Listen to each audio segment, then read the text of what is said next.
இந்த பொண்ணு பாட்டப்குள்ள குளிச்சுட்டு இருக்கும் போது 2 கருப்பு கை வந்து அவங்க தலையை பிடிச்சிக்குது. அவங்களால மூச்சு விட முடியல. உடனே எல்லாரும் சேர்ந்து இழுத்து பாக்குறாங்க. ஆனா வெளியே வரல. அந்த பொண்ணோட பெஸ்ட் ஃப்ரெண்ட் பக்கத்துல இருந்த கல் எடுத்து அந்த பாட்டப் உடைச்சிடுறாங்க. அதுக்கப்புறம் முழுங்கின தண்ணி எல்லாம் துப்புனதுக்கு அப்புறம் ஓரமா போய் பயந்து உட்காந்துக்கிறாங்க.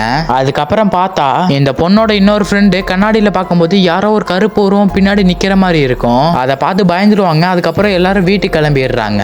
அதே பொண்ணு வாஷிங் மிஷின்ல துணியை போட்டுட்டு இருக்கும் போது அவங்களோட நெக்லஸ் அதுல விழுந்துரும். அதை எடுக்கும் போது ஒரு கருப்பு கை வந்து இவங்க கையை பிடிக்குது. கொஞ்சம் கொஞ்சமா இவங்களை உள்ள இழுக்க ஆரம்பிக்குது. அதை பார்த்த பயத்துல இவங்க ஃபோர்ஸா இவங்க கையை இழுத்துடுறாங்க. அந்த கருப்பு கை மறுபடியும் வாஷிங் மிஷின்குள்ள போயிடுது. இப்போ அந்த வாஷிங் மிஷின் ஷேக் ஆக ஆரம்பிக்குது. உடனே அந்த இடத்த விட்டு ஓடிடுறாங்க. இன்னொருத்தவங்க அவங்க வீட்டுல தண்ணி குடிச்சிட்டு இருக்கும் போது குறை ஏறி தண்ணியை துப்பிடுவாங்க. அதுவும் அவங்களோட போன் மேல துப்பிடுறாங்க. அதுக்கப்புறம் பார்த்தா அவங்களோட போன் காணாம போயிருக்கும். இயர்போன் ஒயர் கொஞ்சம் கொஞ்சமா இவங்களை இழுக்க ஆரம்பிக்குது. அது அவங்க கழுத்துல இருந்து கழட்டுறக்குள்ள அதே கருப்பு கை வந்து இவங்க முடியை பிடிச்சி உள்ள இழுக்க ஆரம்பிக்குது. அந்த கொஞ்சோண்டு தண்ணி வழியா இவங்க மொத்த பாடி உள்ள போயிடுது. அதுக்கப்புறம் பார்த்தா வேற ஒரு இடத்துல இருக்காங்க.